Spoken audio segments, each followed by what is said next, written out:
किसी एक गांव में एक ग्वाला रहता था। उसका नाम गोपाल था। उसके पास एक गाय थी और उसका नाम उसने यशोदा रखा था। यशोदा जो कि उसकी माँ का नाम था। उसकी माँ उसे बहुत ही कम उम्र में उसका साथ छोड़कर परलोक सिधार गई थी और वो अपनी गाय को भी बहुत चाहता था, बिल्कुल अपनी माँ जैसी। वो उसकी बहुत देखभाल करता था। सुबह जब वो अपनी गाय को जंगल चराने लेके जाता था तो साथ में गांव वालों की गाय को भी साथ लेके जाता था, क्योंकि गोपाल की गाय देखने में बहुत सुंदर और काफी स्वस्थ दिखती थी। इसलिए गांव की अन्य गायें कहती थी, यशोदा के भाग बड़े अच्छे हैं जो उसे ऐसा मालिक मिला है। हमारे मालिक तो सिर्फ हमसे दूध या अन्य कामों के लिए ही हमारी देखभाल करते हैं और उस पर भी खाना ठीक से नहीं खिलाते। ऐसा सुनकर यशोदा को अपने आप पे बहुत गर्व होता था।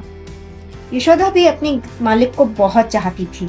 एक दिन गोपाल को किसी बहुत जरूरी काम से दूसरे गांव जाना था। गांव तो ज्यादा दूर नहीं था, परंतु उसे पता था कि आधे से ज्यादा दिन तो वहां लग ही जाएगा और शाम से पहले वो घर नहीं लौट पाएगा। अब दिक्कत ये थी कि गायों को चराने का काम कैसे होगा। इस काम के लिए उसने अपने बचपन के दोस्त रघु से मदद मांगी।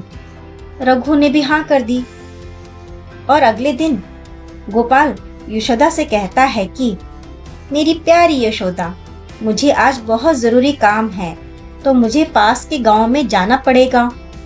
तुम आज रघु के साथ जंगल चली जाना, इधर उधर मत जाना, हमेशा अन्य गायों के साथ रहना, वरना तुम कहीं खो जाओगी। उसने गाय के माथे को सहलाया और चला गया।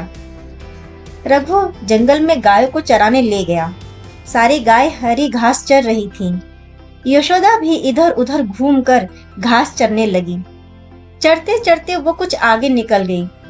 उसे पता ही नहीं चला कि वो कब अपने झुंड से काफी आगे जंगल के बीच चली गई। जब वो कुछ घने जंगल में पहुंच गई तब उसने पीछे मुड़कर देखा तो उसे कोई नजर नहीं आया। वो परेशान होकर घबरा सी गई। अब वो क्या करे। अब पीछे मुड़कर वापस जाने लगी कि इतने में उसे लगा उसके आसपास कोई है। उसने चारों तरफ देखा, उसे कोई दिखाई नहीं दिया। फिर अचानक से एक पेड़ के पीछे से एक शेर की लहराती हुई पूंछ दिखाई दी। वो समझ गई कि वो शेर के इलाके में है और वो उसका शिकार करने की ताक में है। वो घबरा गई और पीछे मुड़कर जंगल के अंदर की ओर जाने लगी। शेर ने देखा और सोचा कि अब तो उसका शिकार करना और आसान हो जाएगा। शेर मन ही मन बहुत खुश हो रहा था कि आज वो और उसका परिवार जी भरकर शिकार को खाएगा। शेर भी आराम आराम से गाय का पीछा कर रहा था। अब तो गाय की हालत खराब हो गई। उसने सोचा, अब तो मेरी मौत पक्की हो गई। तालाब में ज्यादा दूर तक नहीं जा पाऊंगी और शेर भी मुझ पर झपट्टा मारकर मेरा शिकार कर ही लेगा। वो फिर भी तालाब में आगे बढ़ी। कुछ देर में उसे पता चल गया कि तालाब कीचड़ और दलदल वाला है। वो फिर एक ही जगह फंस गई। शेर भी उसको खाने के लिए आगे बढ़ा, परंतु वो भी तालाब के नीचे जो लताएं होती हैं उसमें उसका पैर फंस गया। अब ना तो गाय कहीं जा सकती थी और ना ही शेर अपनी जगह से हिल पा रहा था। वो कोशिश तो बहुत कर रहा था पर वो और उलझा जा रहा था। बहुत देर हो गई। शेर भी थक गया। वो भी गाय की तरह चुपचाप खड़ा हो गया। शेर ने देखा तो गाय उसको देखकर हल्के से मुस्कुरा रही थी। शेर को लगा गाय उसका मजाक बना रही है, तो शेर ने दहाड़ कर पूछा, तुम क्यों हंस रही हो? गाय ने कहा, मैं सोच रही हूँ कि मैं तो बच जाऊंगी, पर तुम्हारा क्या होगा? शेर ने कहा, क्या मतलब? तुम कैसे बच जाओगी? मैं हमेशा यहीं थोड़े फंसा रहूंगा। देखना, जल्दी ही मैं इन बेल लताओं और कीचड़ से बाहर आकर तेरा शिकार करूंगा। गाय बोली, अच्छा एक बात बताओ, तुम्हारा कोई मालिक है? शेर, क्या कहा? मेरा मालिक? अरे मैं शेर हूँ, शेर, इस जंगल का राजा। भला राजा का भी कोई मालिक होता है? और उसने जोर से दहाड़ लगाई। गाय ने कहा, पर मेरा मालिक तो है और वो मुझे ढूंढता हुआ यहाँ आएगा, मुझे बचा लेगा। और उधर जब गोपाल गांव पहुंचा तो उसे अपनी गाय दिखाई नहीं दी और उसे ढूंढता हुआ वह जंगल के अंदर जा पहुंचा।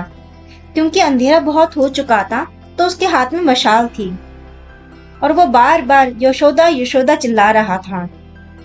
जब गाय के कानों में यशोदा यशोदा की आवाज पड़ी तो उसने भी रंभाना शुरू कर दिया। उसकी रंभाने की आवाज सुनकर गोपाल उस तालाब की ओर पहुंच गया। गोपाल ने देखा कि यशोदा तालाब में फंसी हुई है और ठीक उसके सामने शेर भी है। वो बहुत ही घबरा गया, परंतु उसने थोड़ी बहुत हिम्मत जुटाई और मशाल शेर की तरफ करते हुए अंदर तालाब में घुसा और जैसे तैसे अपनी यशोदा को बाहर लेके आ गया। शेर वहीं खड़े खड़े गुड़ाता रहा। यशोदा और गोपाल को शेर पर बहुत दया आ रही थी, पर वो अगर उसकी मदद करते तो दोनों ही बच नहीं पाते। इसलिए वो दोनों वहां से गांव की ओर निकल गए। दोस्तों, इस कहानी में जो गाय है वो हमारी आत्मा, हमारे मन को दर्शाती है और शेर, कीचड़ से भरा तालाब हमारी जिंदगी में हमारी मुसीबतें और दुख हैं और मालिक हमारा ईश्वर है। हम अगर मुसीबत के दलदल में फंस जाते हैं तो अपने ईश्वर, अपने परमात्मा पे हमें भरोसा रखना चाहिए। वो हमें हमारी मुसीबत से, हमारे बुरे समय से जरूर निकाल लेते हैं। तो दोस्तों, कैसी लगी आज की ये कहानी? कमेंट में जरूर बताएं। इसी तरह की कहानियों को सुनने के लिए मेरे चैनल को सब्सक्राइब, लाइक और शेयर जरूर करें। नोटिफिकेशन के लिए बेल आइकन दबाना ना भूलें।